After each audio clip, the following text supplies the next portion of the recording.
Okay, so I'm here with the Irish tackle, Mr. Nathan Chambers, who will be fighting again this weekend on Clan Wars. I spoke to him before his first amateur bout. I even spoke to him long before then when he was fighting novice as well. So since we last spoke, he's had 3 fights. He's had 2 wins by finishes, and he's had a loss as well. So thank you very much for your time. How are you? And how are you looking forward to the fight this weekend? I'm doing very well and extremely excited. Obviously you get them nervous feelings, but yeah, this fight suits me more than anyone else. So very excited to be being able to, let's say, display more of my skill sets than just jiu-jitsu, hopefully, in this one. So excited to see what I can do in the different areas. Yeah, no, and we're excited to see that because I remember when I first spoke to you such a long time ago, when you had that novice fight, you said when he Yeah. started hitting you, you were like, I don't like this. I don't like this. And then you just, I think it was I don't even know what the name was, the Orchard, something Orchard was the Dead submission. Orchard.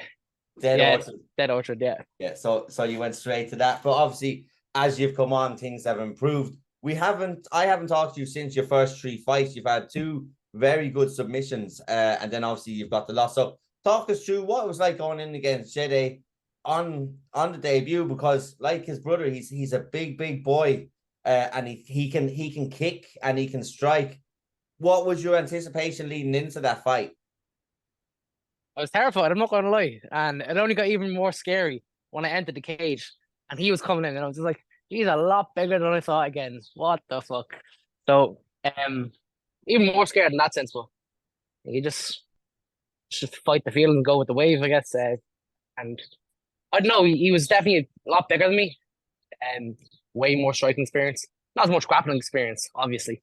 But yeah, he took the fight. He's from Sanda, so I knew there were going to be good strikers, good kickboxers, like in that sense. He threw the first kick and I had my hand up anyway, and I was like, "Oh, this is gonna suck." Rocco, get the sorry, dogs there. No, The you're first kick sucked, so it hit the arm, and I was like, "Oh, yeah." So he kicked again, so he did, and then I was like, "Okay, my arm's starting to feel this now." And then the next kick came through, but I was like, "No one's gonna kick 3 times the same side." You know, it was dumb enough for him to kick twice in the same side to open off it. So it was either going to be a punch or a kick on the other side. So I anticipated that, and then I caught the kick and just went pure grappling mode. Then there was no need to try strike a striker, if you know what I mean. Play to your strong suits. Yeah, exactly. And then obviously you got it done very quickly. And I want to apologize. His name is Jed, I believe, not Jedi. I'm only after thinking of that. Oh right. But when I interviewed him, I think it's just the E on the end is extra. But what was it like then when you got the win and you were able to finish it that quickly? Because like you said, he came in, he's big.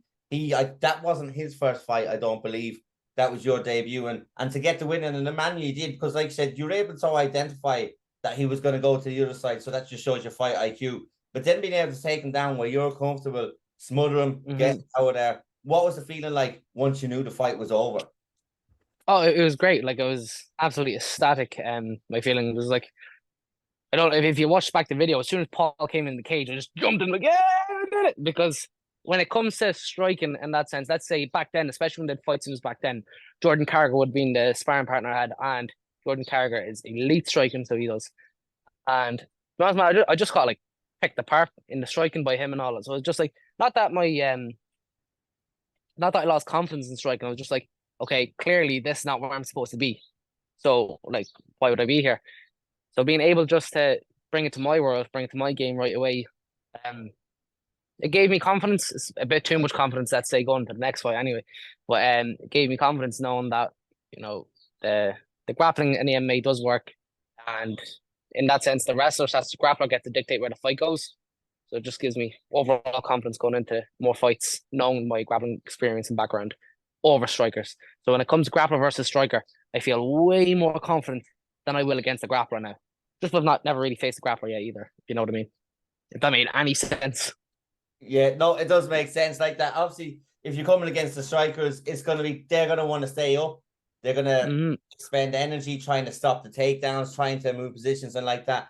You know BJJ better than me that every like a little inch, a little centimeter, a little this, there's something that can be locked in, and yeah, not only the physical side of it, the mental side of them trying to wonder what way is the best way to defend it, and they might not always know because obviously your level is quite high. But You talked about, always 3 steps ahead. yeah, you're thinking I get him down here, and then you want to get him to this position, but how do I get to that position? I have to move him here, move him there. Whereas they're thinking about defending the first thing, and then all of a sudden the second thing's coming, and then it's like an avalanche on top of them. But yeah, then it's night night. But you said it gave you a lot of confidence going into your next fight. Do you want to expand on that more? Yeah, so the next fight I had then was against what's his name? I don't even care about his name, to be honest with you. Not just the loss of him. The whole show was messy. For anyone watching this, do not accept any fight from a place called Kent in London. No, no good. Absolutely horrific show. So it was. I had to do a weigh-in and all that, and like he didn't have to weigh in the opponent. He was definitely way heavier on the night. So it was just like there's a lot of mismatch and messiness and all that. He was allowed to wear his own gloves. I wasn't allowed to wear my own gloves. I had to wear these big, massive gloves. All excuses at the end of the day. I lost, but there was definitely some mad unfair advantage as well. This big, dirty toenail stabbed just right below my eye and left me a little scar. So fuck them. We'll start off with that one. And just gave me a lot of confidence in my grappling. Just thinking, right, if everything failed, go to my grappling. But I started off fairly well in the feet on me second fight, and just shot for a takedown and chased it too much. And then I got pinned against the cage, and I just pulled guard, which not a smart idea to do on the fence, nor is a smart idea to do in the center of the cage, but definitely in the center of the cage, you got more space to maneuver and move around. But you end up messing up, and then tried to get a sweep, went for a knee bar. Knee bar was almost on. Lost that, tried to get up, and he got up before me and just got ground and pound me. It was like, shit, it's over, right? Wasn't sparked or dazed or anything like that. The rep just stepped in, but like it's a loss regardless. But could never fight over there again, if you know what I mean. Not a good experience. Yeah, no, and like that, it's a sharp contrast to the shows that you get over here, because over here their toenails would have been clipped before they got into the ring, the cage, and then like that, everything is on keel, everything's a level playing field, and I'm Yeah, not saying this about this particular promotion.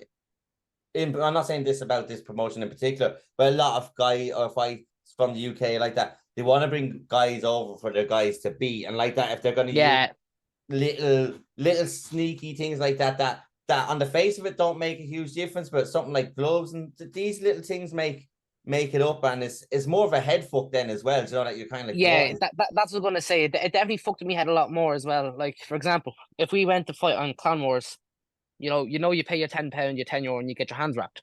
All good. We went up there, and the medic was like, "Oh no, you have to wrap your own hands." And we were like, "Oh well, we never told us." And then, "Oh, you head down to Boots and get your own gauze and all that, and then wrap it up yourself." What? So then, or we had to wrap ourselves up, but then the medic was on their side, and it was just a whole lot of mess. Like if you can ask Jordan Carrick or Paul Kieran, it poxy, poxy. It is what it is. Yeah, but next fight obviously was against Dara. I know Dara, he comes out of Danny Core's gym. I believe I watched, I want to say it was a novice fight of his at Fit to Fight, and he was quite the striker. When you actually got into the cage, what was your experience with him? The experience with him was kind of we watched a bit of tape on him, and we realized it was kind of like Jedi fight in that sense. You know what I mean? A pure striker, especially coming out of Danny Core's gym. Very good strikers coming in there, such as Emma Core and all them as well. And great strikers. So we knew in that sense, okay, straight to our grappling, straight to our strong suits. That's what worked with Jedi. Didn't work with the last guy. Let's stick to the game plan this time and do what needs to be done. We both touched gloves in center, and we're both swinging for each other. No one really hit any shots. Tried to go for a lead head kick. I missed it and fell. I just tripped up on myself, so I did. Bounced right back up instantly, which was a bit odd for me. I would have been more comfortable just sitting down there, if you know what I mean, trying to play guard. Let him come down to you. Yeah, but actually just stood right up, which was probably a terrifying watch for a few of my friends sitting cage side as well. They're like, "Oh no, he's striking. Oh, this is not good." So I end up and getting back up, walking back a little bit, trying to hit. Still no hits. I think he hit me like a nice jab or a straight right. Head bounced back a little bit. And then I was like, yeah, I'm not taking any more shots. So I just took a step back and straight the double leg. Couldn't get the double leg. Went up for a body lock. And I believe he tried to guillotine me, tried to wrap my head up. Nothing was really on though. So I just started posturing up. And then once I seen his arm kind of loosen up, my right hand went flying over his back, jumped up, locked in that rear naked. Didn't even lock it in actually. I only had this. Didn't grab me bicep and I had this.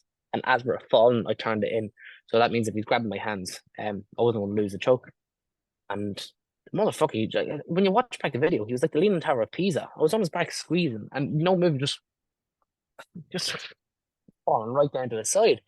And then my arms started getting very tired, and I was like, oh shit, if he escapes this, my arms are going to be jelly. Just squeezing everything left into it. And that's when the ref just like off. Didn't realize he was out until I was trying to get up and his body was on my leg. I was like, oh, he's out. I've never put anyone to sleep. And then that's when the little Jorge Masvidal little finish celebration came at the end. It's like down the side. She's never slept. It was rude. Yes, I'll accept that. Wrong of me to do. Amateur sport. Try to keep respectful. But it was my first time ever sleeping. So we're coming off of a loss onto a win. It's such a great finish. High on adrenaline, sugar rush. Adrenaline, emotions, a lot of things come into factor like that. Because I've talked to you before, you're very probably one of the most respectful people. So when people see that, they wouldn't have expected for you. But it is what it is. You can't change that now. But you can only look forward. You've got obviously the fight coming up this weekend. Obviously you're seeing the Republic of Ireland, so you're going to have to do the same day weigh-in. How is the wait for that, and how does that affect you? You don't like it? I enjoy me toasties down at the coffee box, so I do a bit too much. And not being able to have a toasty the past 2 weeks is starting to get to me. I'm becoming a hangry individual. And that's not a happy angry, that's a hungry angry. But the weight is going a lot better this time. Like the weight cut we've working with Harry Dorley for the strength and conditioning once again. And just made a post there. We've actually lost more body fat and maintained most of our muscle mass. We've only lost 200 grams of muscle mass so far. And we fighting at 68. They still give you allowance, which is a bit odd. So 68.5. Same day weigh in, then they're in the venue. So I can't just wake up at 9, weigh in and go fuel up. I have to be in there for 11. Rocco, please. I'm talking. Rocco, come on. Don't make me do Tony Ferguson on you. So having that same day weigh in up there as well. So it means I have to travel, I have to cut weight, I have to make sure I'm on weight by the time I get up there, make sure their weighing scales is the same as our weighing scales, make sure we're all the same weight, do a face off, and then refuel. I'm probably fighting 6 hours after that, probably less than 6 hours. So the rehydration process, I'm not going to really do much of a water cut. Like last time, usually I'd cut about 4, maybe 5 kg of water weight. But this one, I'm going to really minimize the water cut, probably a kilo maximum. Like yesterday I was walking around. Sorry, yesterday after the gym I was 69. That means I've only got like 500 grams to cut, but still I don't want to starve myself. I don't want to dehydrate myself. I still want to be fueled up and ready to go. Have that spark and have that pop, ready to go. Fighting down in Dublin though, it's nice. There's a lot more friends and family can actually come down instead of making our way up to Belfast. Like everyone get trained to Belfast, but trying to get to that venue and trying to get back and all that, it's a bit of a hassle. So it is. So it's nice to see Clanmores come down to Dublin for that. Looking forward to it. So where are we on that one? Yeah, no, that's it. I like the answer. The day of weigh-ins is I like the principle of it, that people don't cut that much weight, but then you have people that do cut weight, which what makes it dangerous. Like you said, cutting, you can't do a huge water cut on it. It would be extremely dangerous for your health, especially because the fluid around the brain, if it's not back there, if you do get a hard hit, it's not good. And brain scans. Yes. And I've never done an MRI in my life. That is the most terrifying thing in the world. Oh my Lord. No. And like I move my body up. I don't know if I've got like a bit of autism or anything like that. But I was sitting in there. We got a good 36, 37 minutes in. I go, ooh. And she just goes, you messed it all up. You had 4 minutes left. And I was like, oh, no, I have to do it all again. So I ended up doing it all again and I ended up eventually getting it. But bit too much hassle, but I understand for the safety. Like I definitely respect the safe MMA and how it comes along and all that.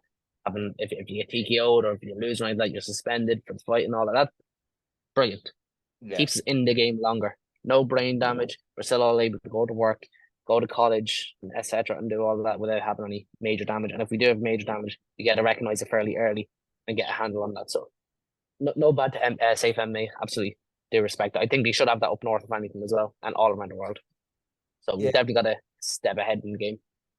Yeah, and especially at amateur as well, because I know one of the issues with people saying brain scans is the cost of them, but if they can do some sort of a deal with doctors or something that the fighters have maybe a certain percentage off, something like But that. they I have know because I, down here they do, but up north, there is not. Obviously, you don't have brain scans. One of the things that is good about it is, like you said, imagine going your whole career as amateur and not knowing you had something wrong, and then find out just when you go pro. Because I'm sure that's happened. You know, the sort of a way that oh there yeah, might be a genetic thing or something in the brain that might stop them from fighting professionally. And imagine having 10, 15 amateur fights and then finding out you've have this thing. So I think it's something that you need to do. Like obviously up north they don't have it. If you do it maybe once every 2 years, even up north or something like that, just so man, because there's fighting is a short career. There's life after fighting. It call me crazy, but I think at least once a year, maybe every second year, even if you're not fighting, if you're just in a gym sparring, whether it's jiu-jitsu, MMA, I still think you should get a brain scan because you never know. Because even getting choked unconscious a couple of times in the gym, or even sparring, just taking one or two of them heavy shots and thinking you're okay, you might not know it's okay. And like, just I think even for the safety of training alone, not even fighting, you should be done. Yeah, 100%, 100%. I gotta ask you one more question though, to talk about one more topic. Alta. Yeah, go. Talk to us about Alta, how Okay. it is being a coach. Absolutely love it. So, what do I love more about fighting? Coaching. The best way to learn is to teach. Been taught that in secondary school, and I'm full believer on it as well. I remember my coach BMAC telling me the way you learn one thing is the way you learn everything. So everyone's got their own different way of learning. If I can teach something, I'm learning it, and I know I'm good at it then. So coaching is one of my favorite things, and helping people with no background whatsoever. 6 o'clock in the morning, when everyone else is in bed. Some people are coming back from the nightclubs. Some people are coming out of the pubs. Some people are done the house party. And these are in here at 6 o'clock in the morning doing assault bikes, learning how to move their bodies in ways that'll turn them into not particularly an athlete, but definitely a martial artist, the start of martial arts. So I absolutely love it. So I do. I love the whole concept of it. The execution of it's great. 20 weeks of training from zero experience to being able to fight at the end of it. It's absolutely crazy. Do I think it's a smart idea? People fighting after 20 weeks of training? No. Do I support it? Most definitely.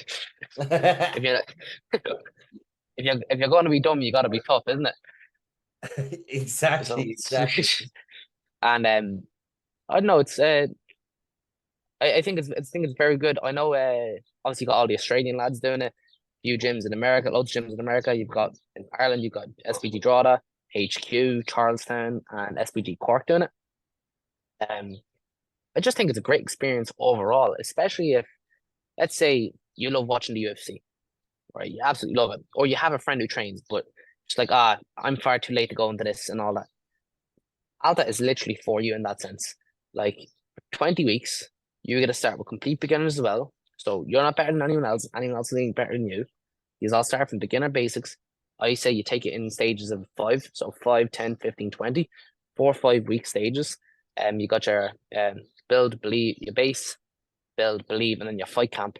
When you go off that, like it, I actually don't know how to articulate it half the time. It's such an amazing program. And being able to coach people like that, as I said, it's amazing. Just being able to see someone go from literally baby steps to be able to enter a cage in front of their friends, family, teammates, and just battle it out and know that the other person has got the same amount of training. It takes the anxiety away. You've done something that you've never done before. It's an amazing challenge. It's a program that's suited for nearly everyone. The only thing that I could say that doesn't really suit is the less financial supported people. Whether in the future or not, I know it's on the New York Stock Exchange. So maybe with a bit more investors, they might be able to drop the price a little bit and get more people in. And some people end up returning. So they got the returning warrior course, which is 10 weeks out of 20 weeks. So after 10 weeks, you bring all the returning warriors back. So you've got really good mentors. You got people coming back for some rematches. It's just, it's amazing. I don't know if I articulated that sentence any better or any worse, but having been able to have them connections with Sonny Brown from Australia, Rich Walsh, who used to be in the UFC as well. He's one of the Alta people. John Kavanagh, you've got Owen Roddy, like all these people who do the Alta coaching as well. And now you're in a group chat with them and you're able to see like they recognize you recognize them, obviously, because they're world class coaches. And be able to put yourself in the mix of them is absolutely great, and be able to compete against their people with our people. You know what I mean? Our students versus their students on fight night. It's good to see that at the age of 21, I'm doing this coaching thing, and I'm able to get people to that stage where they're able to fight. I'm following programs that they suggest, yeah, like review and all that. You don't have to do it. I'm doing all the extra work that I can for Alt. I'm doing good videos, doing the extra study, making sure the class gets it all right, doing extra classes for free, anything I can just to help the people. So I love helping. That's one thing. But if I can teach people how to do something correct and they do it correct, there's no better feeling as a coach seeing someone execute. You're like, yeah, get in. So I'm delighted to see all that. Yeah, no, It's nearly better than fighting. yeah, I like your enthusiasm for it, and you did speak about it very well, and you came at it from different angles that most people do come at it as well. And I think it's a fantastic course. Like I said, one of the things that I'm glad you brought up is the financial side of it. We won't go into the prices or this, that, but a lot of people would have, like, I was under the impression that it might have been not cheap, but when you look at the price, and I was like, ooh, I don't know if that's suited for everyone, and but not everything is suited for everyone. But like you said, fighting at the end of it, they also give the options of not fighting or no headshots, stuff like that as well, and they can suit it to different people, because a lot of people, like I said, that might be in their later years might not want to get punched in the head. No one does, but as you're older, you definitely don't want to. But yeah, yourself. But like, one of the things is, Yeah. when you see them from the start, like you said, bring them to the very end, and you see, one thing I noticed about everybody that does Alta, they're usually struggling with one aspect of life or another, whether that be depression, addiction, injuries, mental health, all different things. And you can see, not that your doctors are the cure by the end, but they talk about the end and not even the fight. They said the fight is just a cherry on top. Being able to compete for those weeks. How is it for you to see people's personalities change? Like, everyone's in there, like, looking at the floor, kicking the ground, and then by the end of it, there's a massive family feel with that program. That's what I've got from the people in there. What's it like watching their personalities brighten up as time goes on, and see them in a much better place mentally and physically at the end, and knowing you were a part of that? So I got asked a similar question at the last Alta fight night, just by the media team, and I don't take much from it, if you know what I mean. I don't want to be like, oh yeah, I did that. Oh, this is great to see. It's like they did it themselves. I just guided them. So I don't want to take any shine off their son, if you know what I mean. So I want it all to be them. But it's nice to see, if you know what I mean. It's nice to see someone went from maybe they had bad domestic problems or financial problems, maybe lost a job or whatever like that. And to be able to overcome that and make a new life, make a new friend group, make a new family, let's say. So seeing all that, seeing all them being able to come together when times are extremely rough throughout the 20 weeks and still have that camaraderie at the end of it, I think that's a big bonus. Is not just the 20 weeks, but after the 20 weeks. If you're really a team player, you're gonna have contact to every single one of them after. And a lot of people love the team aspect of it, the camaraderie, and they all connect to each other. And let's give Kevin Lloyd, for example. Um, after the first Alpha that I did, he got me a job doing door sales, and I was around a lot of people then as well, and that's when I was having financial problems. He helped me out then, so I already made a connection of that, and he helped me. Then he came around for the next series, and then two people we worked with ended up coming onto the Alta as well. So it's just, it's a tree, and it's growing branches, and then branches grow leaves. So it's just, it's a forever expanding journey and partnership with the people, and seeing them grow as well. That's one thing, seeing them grow from, as you said, kicking on the mats, not being able to, let's say, do a back roll or a shrimp. At the end of it, they're fighting, but they don't talk about the fight anymore. They're talking about the connections, the friends they made, where they're going through bad mental health problems, whatever like that. It doesn't suppress it like other things. Doctors might give you something to suppress your mental health, or like on therapy and all that. This doesn't suppress it. It nearly completely gets rid of it. In the sense, if you come back to a gym after that, the gym might be something you've needed over many, many years. You just never had the confidence to go in because people are always been better. But doing it with a whole group of people, beginners, and you all grow together, you're not alone. So not being alone in this lonely journey is mad. MMA, the lonely sport it is, as much as a team sport. When you fight, you're alone. Your coaches are outside the cage. You're in the cage. You're alone. Doing this 20-week course, you're with everyone, but at the end of it, you're fighting it by yourself. So you're alone. Yet it's very teamwork effort. So no matter how alone you are, you always have team and people around you. So I think that's the main thing I grab out of Alpha, and seeing people grow from that is building support branches naturally. Not having to pay any for doctors, no therapy or anything like that, just naturally building their own support bridges.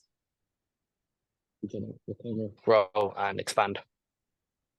That was like someone scripted that for you, and the way you articulated that was absolutely fantastic. I'm gonna be definitely clipping that, and I'm gonna send it to Joe in Alta, and she can put that up as a little clip. But I'm gonna let you go. Obviously, the weight's good. You're looking forward to the fight. You can't wait to be in there. I can't wait to see you fight again. We've not talked about my opponent yet. Hold on. We ain't done yet, Dave. No. Go ahead. Go ahead. Talk about the opponent. Sorry. No, we didn't cover it. We talked about the night of the show. I just talked about that. Fighting Gabby Margui, is that his name? From Lucan MMA or Rio? Isn't he? Is it something like that. This is a lose-lose for me. Right? This is probably not anybody going to hear. If I win this guy, he's 0-5. What does that prove? Nothing. He's a black belt in Japanese Jiu-Jitsu. Okay, that's well outdated, right? Put that out there. I'm going to be a little bit of an arsehole on this one. If I lose to him, all the hard work and clean finishes and all my efforts looks to be terrible. So it's a lose-lose fight. But what we're aiming to do in this one, aim to display a bit more skill sets that I have than just grappling, right? Be less, just twitchy, go in there and try to get the finish. That'll come, right? So what the roadmap is from Mr. Taco right now. This is the roadmap. We beat this guy. We look for a fight in June 9th on that next Clan Wars. I know it's a gladiator show, but hell, if they can find a nice little fight night for that one as well, try get on that show. Clan Wars 50 is coming up. I made an agreement with Clan Wars that if I fight on this one, I get a show and I get a spot in 50. Whether 50 be for the belt against Emma Core or not, I fight another one and then look for Emma Core if he's still the champion around February time. And no rush into progress, by the way. You've got a lot more experience than me. But I definitely feel Emma Core is very very good fight. Nothing against Emma, nothing against the whole team at ZKJ, other than the submission I had, the celebration I had. But I think me and Emma is a cracker of a fight. Let me just build more experience. Go finish this fella, get another win, and then fight Emma Core after that. Hopefully late 2024 or early 2025. I think he'd enjoy that fight. I'd enjoy that fight. He's probably say he'd go and knock me out in a few. I'd probably say I'm going to strangle him out. God knows. I think it'd actually be a fucking 3-round fight of pure chaos and hard carnage. I'd love to see it. I think everyone else would love to see it. Grappler versus striker. True, once again, grappler versus striker. And I'm sure his grappling's going to improve by that point. My striking's going to improve by that point. I think who does not want to see that? Oh, well, like I said, you win this next fight, get another finish. And if you get one in the meantime, I know you said it's a gladiator show, but I don't know if the odd time they might put amateur fights on it. Then call for it. That's all you can do. And obviously the Clan Wars 50 is going to be a massive one. And you spoke about Clan Wars and how much you're going to have your fights with them. What is the reason behind it? It's just the treatment that they give you and how you feel comfortable at the show, stuff like that. Number one, I think it's the cleanest production, right? Lights, the music, the videos, the size of the cage, everything. You got Christine, who's very, very easy to talk to be able to get Christy or Christine. I'm actually not too sure how to pronounce her. Anyways, just very easy to communicate to. You have all the information you need. Very supportive, and I just feel like if you give a lot to them, they'll give a lot to you. In the sense when it comes to the show, when it comes to calling after amateur, let's say when I go pro, they're the people. If I have a whole archive of fights with them, a lot of people are going to see that I was loyal to that program. They're going to give me the call. They'll pass my name forward. So I just think Paul from Clan Wars has as well the belt. I think that's the cleanest looking belt in amateur in Ireland. Like, come on, it looks proper. And just stick with the one show. You could say, would you not fighting Cage, Legacy and all that? Would you not fighting IU War, Chaos? Just familiar, isn't it? It's Clan Wars is a nice show, you know, not that uncomfortable. When you enter that cage, nothing's comfortable. Uncomfortable someone to fight you, but just knowing where everything is, knowing everything's fair, everything's leveled out. There's no maybe this, maybe that. Just everything's strong suit. And I feel like if you stick with one show, you get to build your way up on each fight card, and eventually I'll always be on that main card, and from the main card, hopefully collect the belt and continue a career off that. So just treat it as if you're signed to, let's say, the UFC, or signed to PFL, or signed to Cage Warriors. Treat it as if it's that.